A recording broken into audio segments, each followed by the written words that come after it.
Hi friends, welcome back to my channel Grahathi's kitchen. మీరు కానీ first time నా videos చూస్తున్నట్టయితే మర్చిపోకుండా గ్రహతీస్ కిచెన్ని సబ్స్క్రైబ్ చేసుకోండి. అలాగే బెల్ ఐకాన్ కానీ ప్రెస్ చేసుకున్నారంటే నేను ఎప్పుడు వీడియోస్ అప్లోడ్ చేసినా మీకు వెంటనే నోటిఫికేషన్ అనేది వస్తుంది. ఇవాళ నేను లంచ్ బాక్స్ రెసిపీ, చాలా healthy and simple recipe, beetroot రైస్ని ఎలా ప్రిపేర్ చేసుకోవాలో చూపిస్తాను. చాలా సింపుల్ అండ్ హెల్దీ కూడా అనమాట. చాలా ఫాస్ట్గా అయిపోతుంది. పిల్లలకి లంచ్ బాక్సెస్లోకి, ఆఫీసెస్కి వెళ్ళే వాళ్ళకి చాలా సింపుల్గా అండ్ ఈజీగా ప్రిపేర్ చేసుకోవచ్చు. ఇప్పుడు మనం ఈ రెసిపీ చేయడానికి ముందుగా నేను ఇక్కడ ఒక 1/2 kg బీట్రూట్ తీసుకున్నాను. ఈ బీట్రూట్ని ఇలా పీలర్తో పైన చెక్కు నీట్గా తీసేసుకోవాలి. ఇలా తీసుకున్న ఈ బీట్రూట్స్ని మనం గ్రేటర్తో నీట్గా తురిమి పక్కకు పెట్టుకోవాలి. ఇలా ఈ బీట్రూట్స్ అన్నిటినీ తురిమేసుకోవాలి. ఇలా తురుముకున్న తర్వాత ఈ బీట్రూట్ని మనం ఇప్పుడు పక్కకు పెట్టేసుకొని ఇప్పుడు మసాలా ప్రిపేర్ చేసుకుందాం. అందుకోసం ముందుగా స్టవ్ వెలిగించి ఒక పాన్ పెట్టుకొని అందులో ఒక చిన్న కప్పుతో 1 కప్పు పల్లీలు వేసుకొని దోరగా వేయించుకోవాలి. మీకు ఈ పల్లీల బదులు నువ్వులైనా వేసుకోవచ్చు. నేను ఇక్కడ పల్లీలు తీసుకున్నాను. ఇలా పల్లీలు దోరగా వేయించుకొని పక్కకు తీసేసుకోవాలి ఒక ప్లేట్లోకి. ఇవి కాస్త చల్లారనివ్వాలి. ఇప్పుడు మనం అదే ప్యాన్లో 1 టేబుల్ స్పూన్ వరకు ధనియాలను కూడా లైట్గా మంటని లో ఫ్లేమ్లో పెట్టుకొని ఫ్రై చేసుకోవాలి. ఒక 2 నిమిషాల పాటు ఫ్రై చేసుకొని ఈ ధనియాలు కూడా ఒక కప్లో తీసి పక్కకు పెట్టుకొని కాస్త చల్లారనివ్వాలి. అదే ప్యాన్లో 5-6 ఎండుమిరపకాయలను కూడా వేసుకొని దోరగా వేయించుకోవాలి. మంటని లో ఫ్లేమ్లో పెట్టుకొని వీటిని అన్నింటినీ వేయించుకోవాలన్నమాట. ఇలా ఈ ఎండుమిరపకాయలు కూడా ఒక 2 నిమిషాల పాటు ఫ్రై చేసుకున్న తర్వాత పక్కకు పెట్టేసుకొని స్టవ్ ఆఫ్ చేసుకోవాలి. ఇప్పుడు మనం ముందుగా ఒక మిక్సీ జార్ తీసుకొని అందులోకి మనం వేయించుకొని చల్లార్చిన ఎండుమిరపకాయలు, అలాగే వేయించిన ధనియాలని, కాస్తంత చింతపండు, ఒక 8 నుంచి 9 వెల్లుల్లి రెబ్బలు, ఒక 5-6 కొబ్బరి పలుకులు, ఎండు కొబ్బరి అన్నమాట. ఇది మీకు కావాలంటే పచ్చి కొబ్బరి అయినా వేసుకోవచ్చు. ఒక 1/2 టేబుల్ స్పూన్ వరకు జీలకర్ర, మనం ముందుగా వేయించి పెట్టుకున్న 1 కప్పు పల్లీలని వేసుకొని ఇలా బాగా మెత్తగా కాకుండా కొద్దిగా బరకగా ఇలా పౌడర్ చేసుకోవాలి.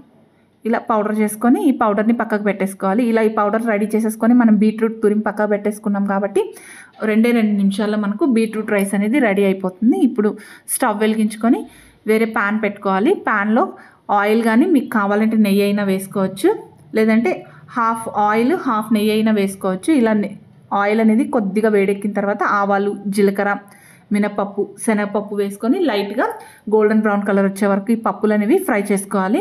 అందులోకి ఒక మీడియం సైజు ఆనియన్ని సన్నగా పొడవుగా తరిగి యాడ్ చేసుకోవాలి. ఇలా ఉల్లిపాయలు కూడా కాస్త మగ్గిన తర్వాత అందులోకి ఒక 2 ఎండుమిర్చి, ఆల్రెడీ మనం మసాలా పౌడర్లోకి ఎండుమిర్చి వేసుకున్నాం కాబట్టి మీకు కావాలంటే పచ్చిమిర్చి అయినా లేదంటే ఎండుమిర్చి అయినా, లేకపోతే వేసుకోకపోయినా పర్లేదు, అదే కారం సరిపోతుంది. ఇవి ఆనియన్స్ కూడా కాస్త బ్రౌన్ కలర్ వచ్చే వరకు ఫ్రై చేసుకోవాలి. అందులో కాస్త కరివేపాకు వేసుకొని ఇవన్నీ బాగా మగ్గిన తర్వాత మనం ముందుగా తురిమి పెట్టుకున్న బీట్రూట్ని వేసి ఒక 2 నుంచి 3 నిమిషాల పాటు బాగా ఈ ఉల్లిపాయలు, పప్పులన్నీ ఈ బీట్రూట్లో మిక్స్ అయ్యేటట్టు కలుపుకోవాలి. ఇలా కలుపుకొని మూత పెట్టి మరొక 5 మినిట్స్ పాటు బీట్రూట్ని కాస్త మగ్గనివ్వాలి. మనం తురిమి వేసుకున్నాం కాబట్టి బీట్రూట్ అనేది మగ్గడానికి చాలా టైం ఏం పట్టదు. ఒక 5 మినిట్స్ మగ్గితే సరిపోతుంది. ఇలా ఒక 5 మినిట్స్ తర్వాత ఈ బీట్రూట్ కూడా కాస్త మగ్గిపోతుంది అనమాట. ఇలా మగ్గిన దాంట్లోకి మన బీట్రూట్ రైస్కి సరిపడా సాల్ట్, అలాగే కొద్దిగా ఒక 1/2 టేబుల్ స్పూన్ వరకు పసుపుని యాడ్ చేసుకొని ఒకసారి బాగా ఈ బీట్రూట్లో మిక్స్ అయ్యేటట్టు కలుపుకోవాలి.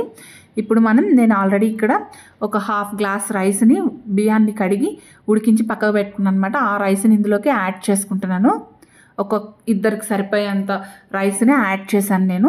అందులోకి మనం ముందుగా పౌడర్ చేసి పెట్టుకున్నాం కదా మసాలా పౌడర్ని, ఆ పౌడర్ని ఒక 3 to 4 టేబుల్ స్పూన్స్ వరకు యాడ్ చేసుకోవచ్చు. మీకు మసాలా అనేది ఎక్కువ కావాలనుకుంటే ఆ పౌడర్ మొత్తం వేసేసుకోవచ్చు. నేను ఇక్కడ 3 నుంచి 4 టేబుల్ స్పూన్ల వరకు ఆ పౌడర్ని యాడ్ చేసుకొని బాగా ఇలా మిక్స్ చేసుకున్నాను. మీకు ఎప్పుడైనా రైస్ మిగిలి ఉన్నా కూడా ఆ రైస్తో అయినా కూడా ఇలా చేసేసుకోవచ్చు.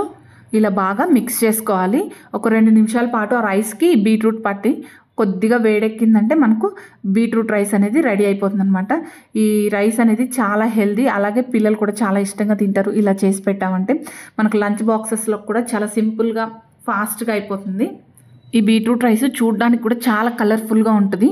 తప్పకుండా మీరు మీ ఇంట్లో ట్రై చేయండి, అందరికీ చాలా బాగా నచ్చుతుంది. ఇలా ఫైనల్గా ఆల్రెడీ మనం వేయించుకున్న పల్లీలు ఉంటాయి కదా, పొట్టు తీసేసి 2 బద్దలుగా చేసి నేను వేసుకున్నాను. మీకు కావాలంటే వేసుకోవచ్చు, లేదంటే లేదు.